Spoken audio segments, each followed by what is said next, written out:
After creating a matter or selecting a matter from the matter view, you'll be shown the matter's main page. The main page gives you some options on what you can do. First, notice the navigation bar on the left side of the matter. Here, if you click the top button, you'll be taken back to the matters view. Clicking the cube takes you to the overview, which is the page you see here. This link takes you to documents, where you can upload documents and see documents that you have been served with. You can view mail. You can serve documents that you've uploaded. You can see the matter's calendar. You can see the matter's contacts, the matter service groups, and if you have permissions, you can edit the matter. The overview page shows you how many unread emails are currently in this matter. It also shows you some basic information about the matter. This may look familiar because it's the same information that was requested of you when you first created the matter. And it shows you the email address that you will use on court documents to be served electronically with these documents via email. Additionally, we've implemented a feature that allows you to print your notice of designation of email address. If you click this button, a dialog form will pop up asking you for some basic information that you're going to need in order to generate the notice of designation of email address.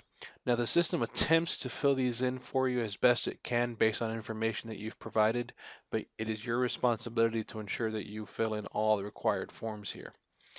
To see where these text boxes are going to end up in your notice, click this link here where it says click here to see a sample.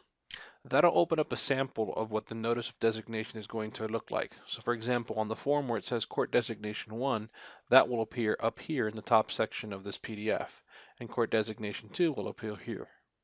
Use this to guide you so that you can enter the responses on the form accordingly. So here, we've created a matter of John Doe versus Jane Doe, and it's going to be a dissolution of marriage action. When we created the matter, we told it that we were in the circuit court in the 11th Judicial Circuit in Miami-Dade County. So let's go ahead and put that information there for us. The case number was previously entered, so that's here for us, as well as the plaintiff's name and the defendant's name. Since this is a dissolution, we don't have a plaintiff, rather we have a petitioner as a plaintiff title, and for defendant title, we have a respondent. Here, the attorney's name, this is the person filing it. So let's say the name is John User, and we represent, let's say, the petitioner in this case. And John's email is flemaileservice.com, and the address, and let's just say it's somewhere in Miami with a standard Miami zip code. And let's put a phone number of 555-555-1234. We're sophisticated at this firm, so we don't have a fax number. The email service addresses, this is where you indicate the email addresses that you want to receive service on this matter when you file it with the court. This is essentially what opposing counsel, or rather where opposing counsel is going to serve you. The program defaults to putting this particular matter's unique email address in the primary email address box, but you can change it. If you want to make it a secondary email address, just click the button here and it'll paste the address into there, and we can go ahead and change it up here.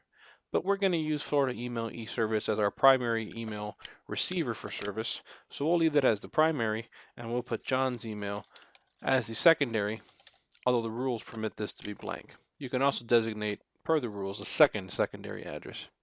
Then here, enter the certificate of service as you like to have it.